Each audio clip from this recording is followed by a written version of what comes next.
Welcome to the Let's Get Entrepreneurial podcast, your go-to resource for navigating the world of entrepreneurship.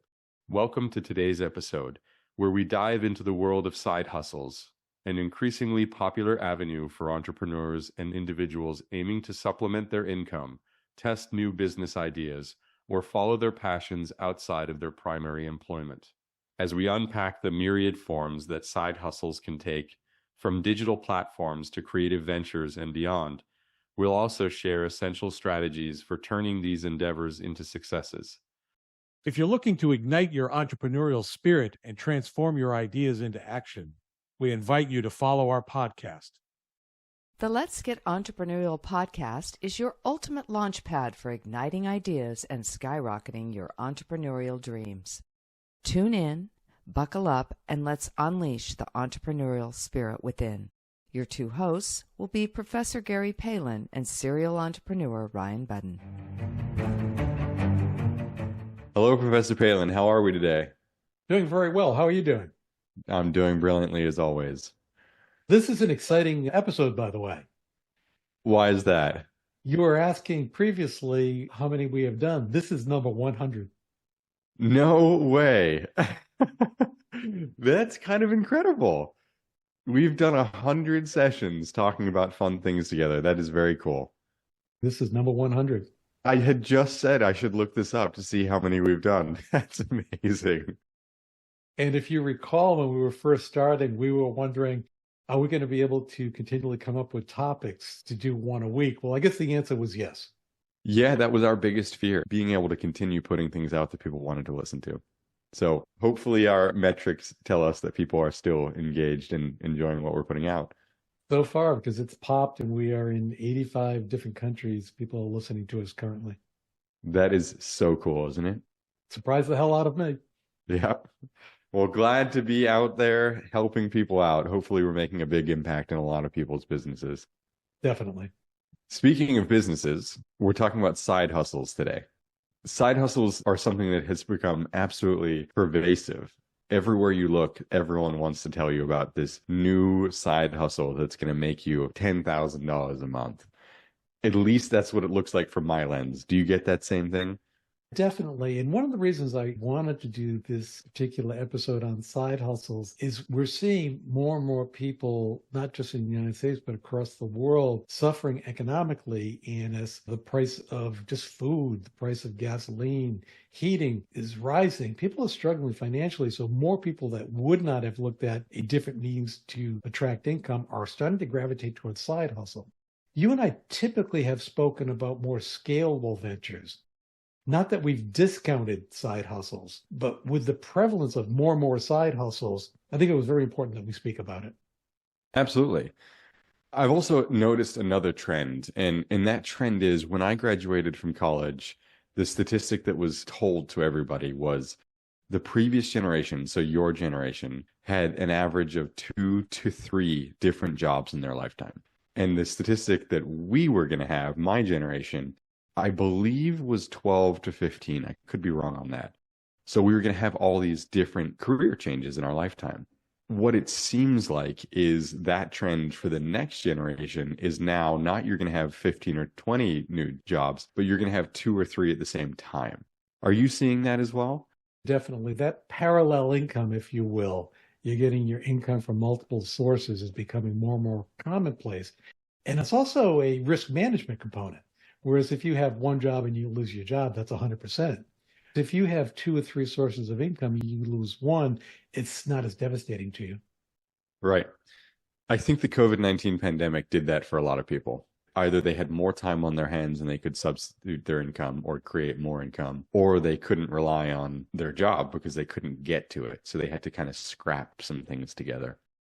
COVID-19 opened up more avenues where people were comfortable working remotely and communicating remotely.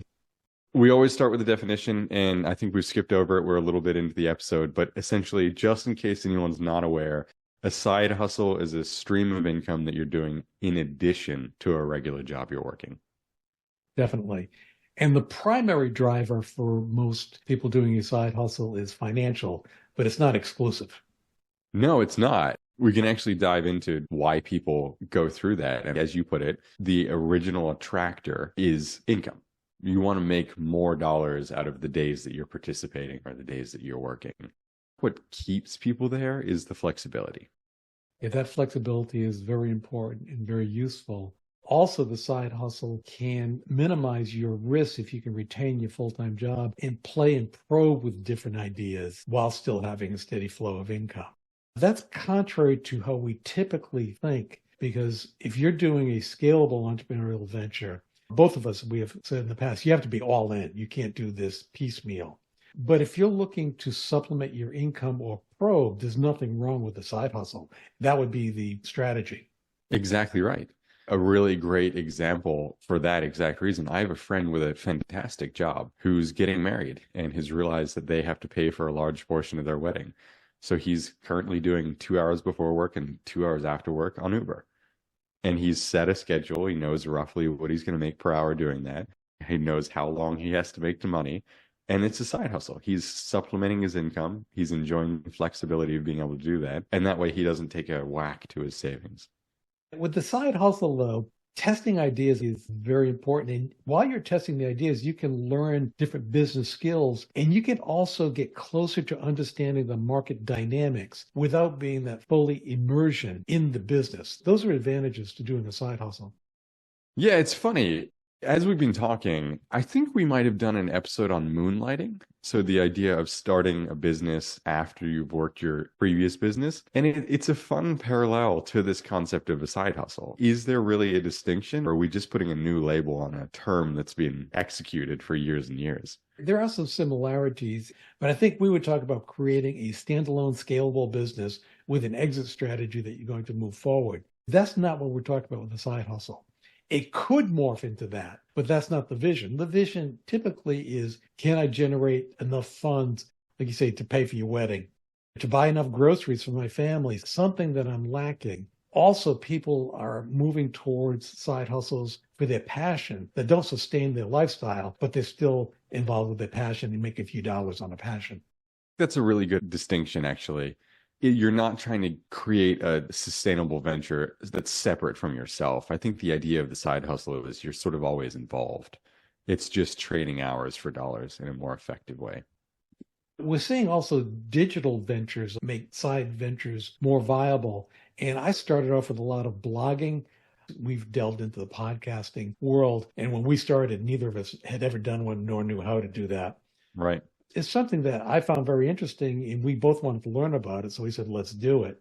And then the platforms for e-commerce. I go back to the days where it was very complicated to do an e-commerce play, and you had to do some coding, where now there's plug and play e-commerce platforms all over the place.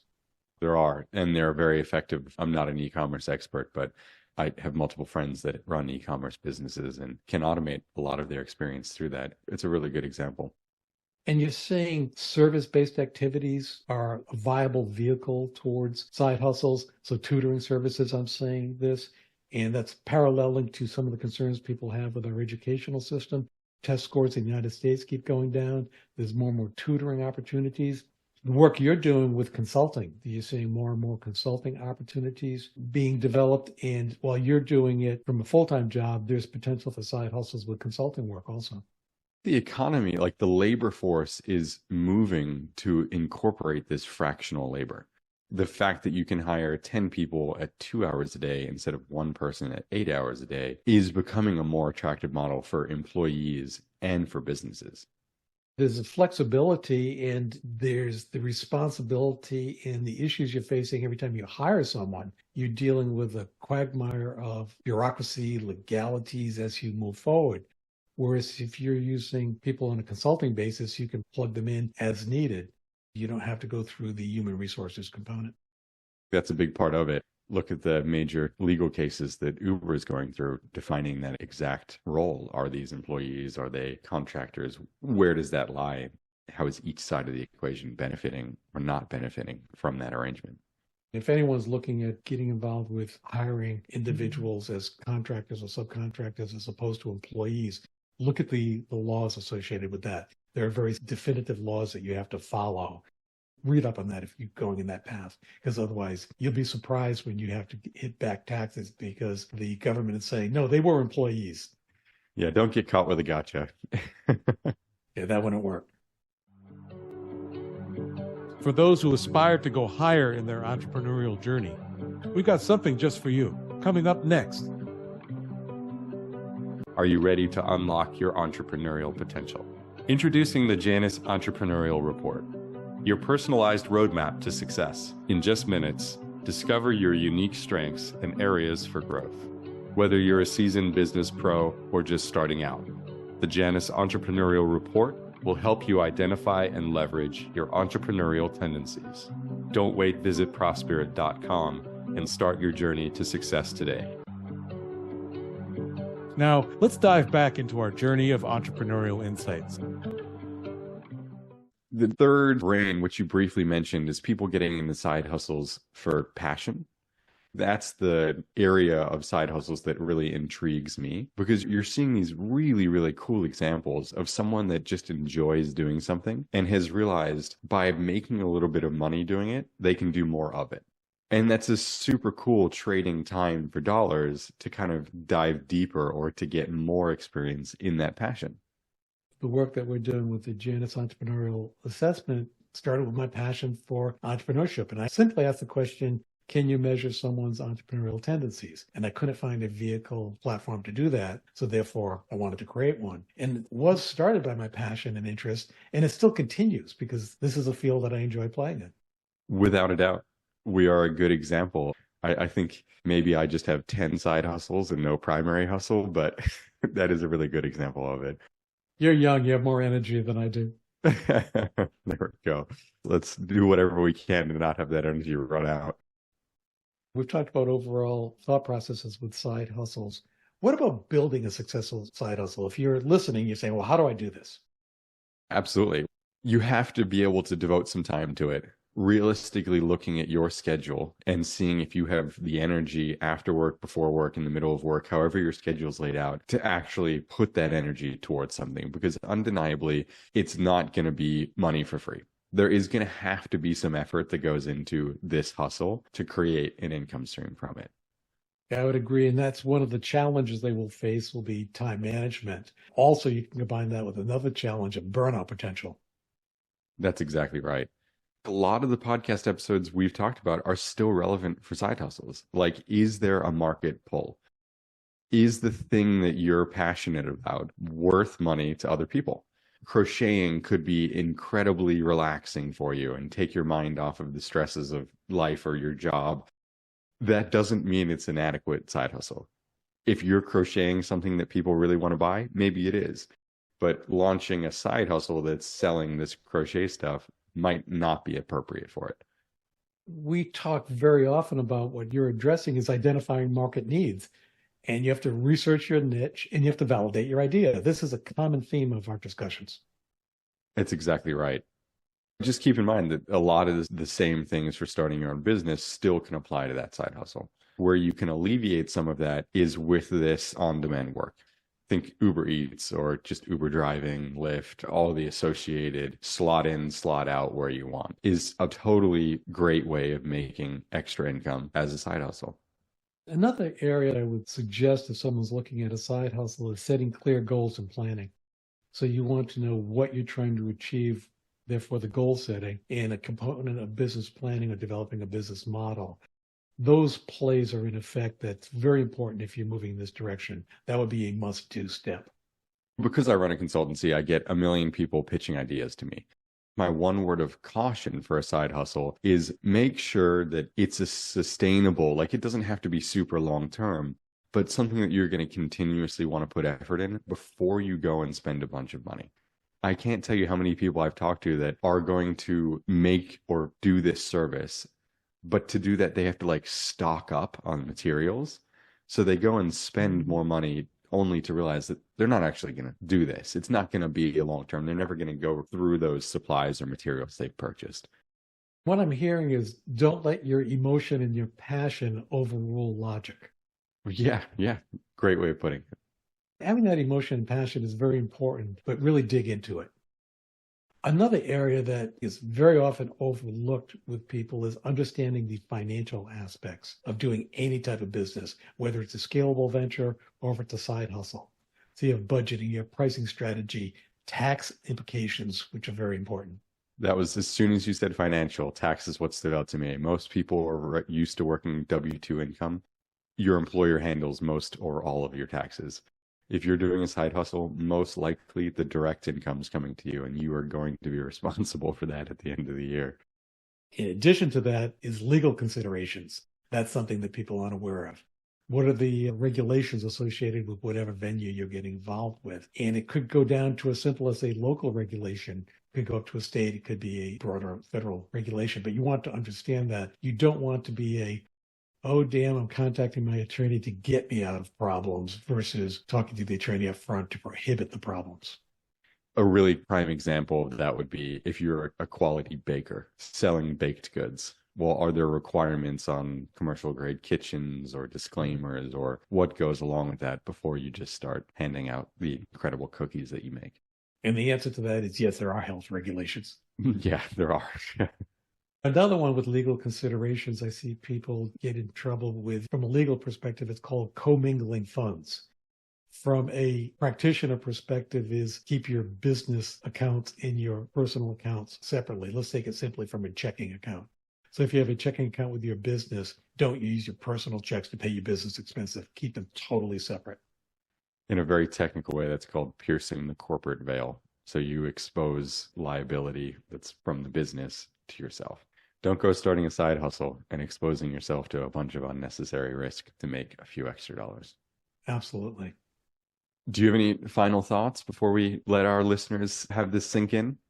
I would encourage listeners to assess their skills and interests as a starting point to identify potential side hustle opportunities.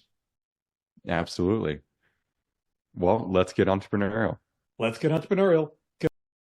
As we wrap up another episode of the Let's Get Entrepreneurial podcast, we extend our gratitude for your presence and attention.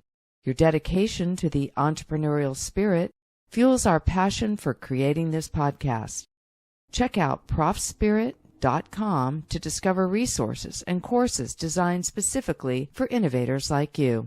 Stay on the cutting edge by following us on Spotify, Apple Podcast, YouTube, and other platforms as it is released. Until then, keep the entrepreneurial flame burning.